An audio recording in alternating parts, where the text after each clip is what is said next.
major issue in the armed forces.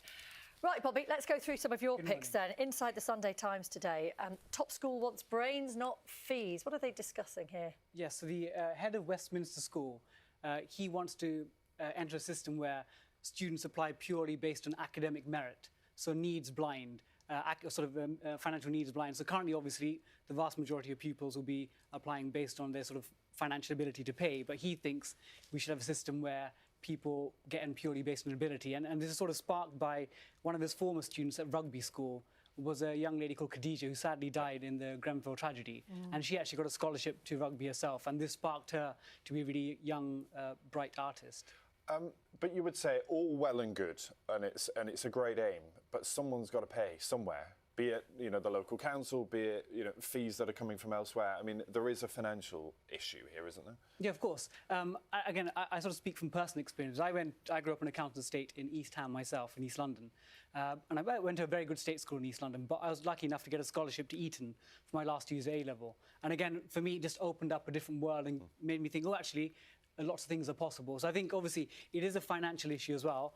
But I think if we can give people the chance to perhaps access these schools, why not? God, I'd love to talk to you in more detail about what it was like moving from there to there. It's an extraordinary place. I love the tailcoats. Yeah, amazing stuff. What else have we got?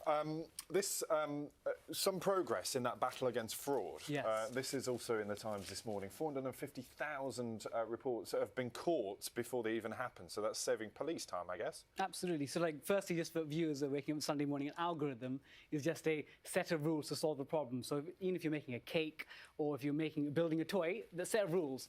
And for this particular case, banks, when people report fraud, there's a set of questions asked by an algorithm that interrogates, you know, they look at the criteria such as the vulnerability of the victim, the number of reports that's submitted, and then if it's past a certain score, then it gets accelerated to a senior reviewer. But the issue is, a lot of these cases are getting missed out because computer says no, like Little Britain style. So this is essentially the computer saying, this looks a bit sus, we're not going to do this. Yeah, and the problem is, we're entering a world where we're sort of going to increase automation. You know, we're seeing, like, in the future, when we go to a doctor, you know, someone will prescribe medication through an algorithm. So it's a case where we need to learn to feel more comfortable with a world where there's going to be automation. Fortnight. Yes. Now, this is a subject that blights my life. I come to work to get away from Fortnight, not to have to talk about it more, but inevitably it's in the news, and this time it's being used in rows over custody of children. Yes, so again, for parents or viewers listening, Fortnite is an online game that some of my students at school play, where there's like up to 100 people, and the aim is to eliminate all the other people and survive. It's a kind of shoot-'em-up game, but it's not got blood, so it's regarded as being less violent. Yeah. But for boys and girls of a certain age, they become completely obsessive about it. But what I find interesting is how it's being used in sort of divorce custody disputes. And if one parent is deemed to be allowing their child to spend too much time on games like Fortnite, the judge can rule in one person's favour. And again, as a teacher, I think I understand why there's games, but you need to get kids outdoors, get them reading books. Too much time on social media, too much time on games can't be too good for the mind. Bobby, you've picked out Jodie Whittaker Yes. appearing as Doctor Who for the first time tonight. I know you're quite a fan. A huge fan. On a scale of 1 to 10, how excited? What do you say, a scale of 1? 1 to 10, how excited are you? 11.1. Significantly more. So this is a story, though, in the Express where Jodie Whittaker is saying she's not going to look at any of the comments online because, you know, I mean, this day and age that we live in, there will be a lot of criticism, I suppose, of you know, anyone taking over the role, but particularly because it's a woman. Yeah, so I think most younger and sort of progressive Whovians think, yeah, actually it's a great thing. And even I think the ad that the BBC had a glass ceiling being smashed.